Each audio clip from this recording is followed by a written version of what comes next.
नमस्कार मित्रों, अगर पत्नी किसी से दिल लगा ले यानी पराये पुरुष से जब प्यार करने लगे तब क्या करना चाहिए। एक गंवार पति ने क्या किया। आज की कहानी दोस्तों काफ़ी ज्ञानवर्धक और कहे तो मोटिवेशनल होने वाला है, इसलिए दोस्तों आप लोग कहानी को पूरा अंत तक जरूर सुनना। चलिए दोस्तों कहानी को शुरू करते हैं। एक प्यारा सा गांव था। उस गांव में एक किसान रहा करता था। किसान का एक ही लड़का था जो कि पढ़ाई लिखाई कर कर अपने पिता के कामों में हेल्प करता था। एक दिन की बात है, किसान सोचता है कि मेरा लड़का बड़ा हो गया है, क्यों ना मैं अपने लड़के की शादी कर दूं। इस तरह से किसान अपने लड़के की शादी कर देता है। किसान जो कि बहुत यानी पढ़ा लिखा नहीं था, परंतु उसका लड़का था जो कि पढ़ाई लिखाई किया था, परंतु वो भी उतना अच्छी तरह से पढ़ाई लिखाई नहीं किया था। मानो तो दोनों सेम ही थे और दोनों खेत में काम किया करते थे। किसान के घर एक बहू आ जाती है। अब उन लोगों की ज़िंदगी पहले से बेहतर हो जाती है और वो लोग अपने घर में चारों तरफ खुश थे। एक दिन की बात है, जब किसान की बहू जान जाती है कि ये लोग उतना पढ़े लिखे नहीं है, तो वो अपना रुतबा जमाने लगती है। इस तरह से कहे तो दोस्तों वो अपना रूप पर भी घमंड करने लगती है और अपने पति को भाव नहीं देती थी। इस तरह से उसका पति समझता है मेरी पत्नी बहुत अच्छी है, मेरी कहना मानती है, परंतु आजकल ये क्या कर रही है जो कि मुझसे बात भी नहीं कर रही है। इस तरह से दोस्तों आपको बता दें उसकी पत्नी यानी गलत लतों में पड़ गई थी। अब वो पराये पुरुष से दिल लगा बैठी थी, यानी कहे तो वो अपने पति के साथ रात में सोया नहीं करती थी। जैसे ही शाम होता था उसका पति सोने के लिए आता था, उसे दूसरे कमरे में भेज देती थी और कहती थी कि जाओ तुम उसी कमरे में यानी सो जाना। इस तरह से वो फोन पर लग जाती थी और रात भर किसी से बातें किया करती थी। यह सब उसका पति छुपके से यह सब सुन रहा था, परंतु वो सब कुछ जानकर भी चुप रहता था, क्योंकि घर में मार झगड़ा करने से कुछ फायदा नहीं हो सकता है, इसलिए उसका पति चुप रहता था। एक दिन की बात है, फिर वो सोने के लिए अपने बीवी के रूम में जाता है।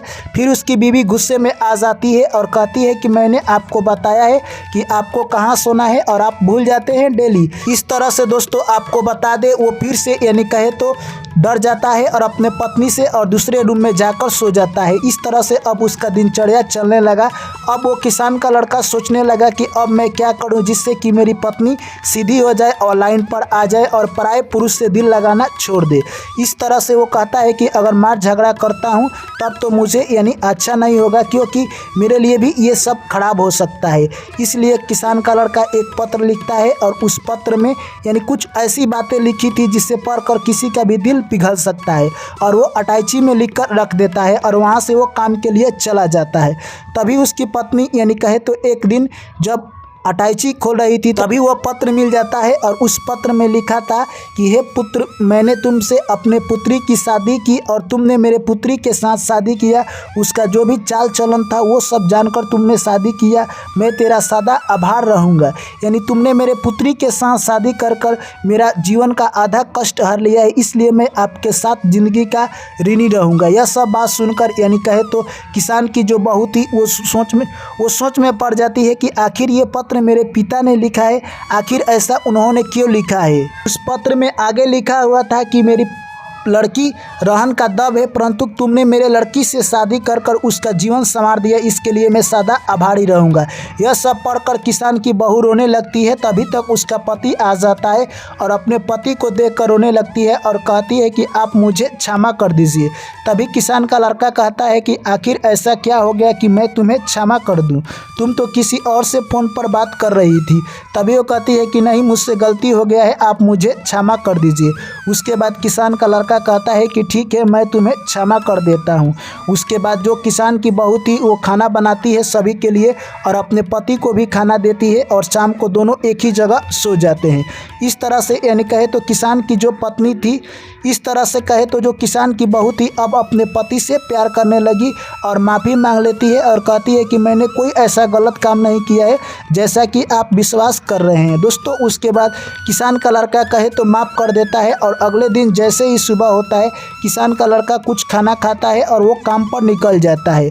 उसके बाद दोस्तों आपको बता दें जो कि किसान की बहू थी खाना बनाती है, अपने सास ससुर को खिलाती है और खुद खाना लेकर अपने पति के लिए चल देती है। लंच का खाना लेकर वहीं पर पहुंच जाती है खेतों में, और जहां पर उसका पति काम कर रहा था वहां पर अपने पति को सीने से लगा लेती है। खाना खिलाती है और टिफिन लेकर पुनः वापस चली जाती है।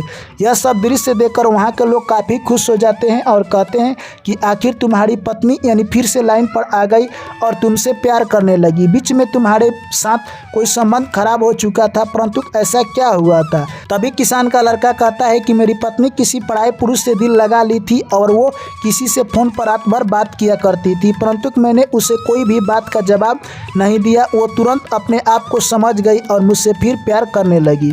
इस तरह से वहाँ जो भी लोग थे वो समझ जाते हैं कि ये किसान का लड़का उतना तो पढ़ा लिखा नहीं है, परंतु जिस तरह से अपने बीवी को लाइन पर ला दिया ये काबिलियत तारीफ़ है।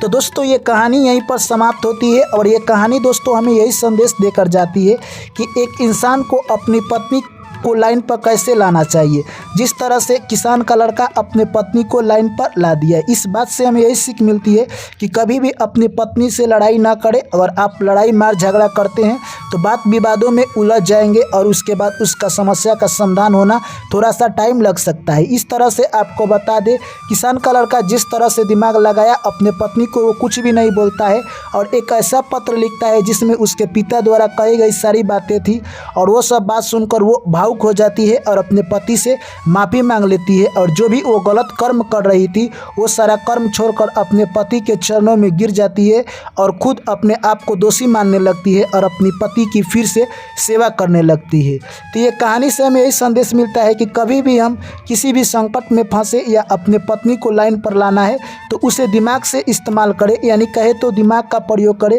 ना कि मार झगड़ा करने से उसका सही उपाय मिल सकता है। इसलिए कभी भी एक गंवार पति ने अपने पत्नी को कैसे लाइन पर लाया, ये कहानी हमें यही संदेश देकर जाती है। दोस्तों जिस तरह से वो किसान का लड़का काफ़ी दिमाग लड़ाता था और दिमाग के चलते ही अपने पत्नी को यानी दूसरे के चुंगल से छुड़ा लिया। आपको क्या लगता है दोस्तों, यह दिमाग कैसा लगा आपको?